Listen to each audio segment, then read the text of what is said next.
শিক্ষার্থী মাহিনের কাছে তার অনুমতি শুনব। সম্মানিত ভাই ও বন্ধুগণ, প্রত্যেককে আমি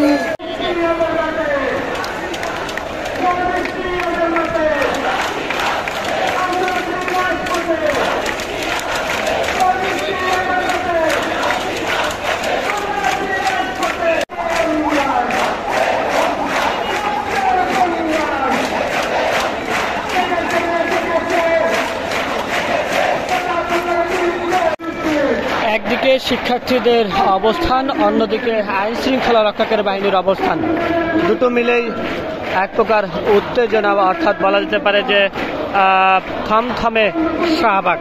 বলা যেতে পারে যে এই যে শাহবাগ প্রতিদিন অর্থাৎ প্রায় 4 দিন হলো কিন্তু এই অবস্থাতে কিন্তু চলছে। একদিকে দুপুর গড়ালে শিক্ষার্থীরা শাহবাগ অবস্থানে এসে অবস্থান নেন, অন্যদিকে আইন শৃঙ্খলা রক্ষাকারী বাহিনীর সদস্য যারা রয়েছেন তারাও এখানে এসে অবস্থান নেন। মূলত এই যে কোটা সংস্কারের যে আন্দোলন, সেই আন্দোলনকে ঘিরেই মূলত আইন শৃঙ্খলা রক্ষাকারী বাহিনীর সদস্যদের উপস্থিতি।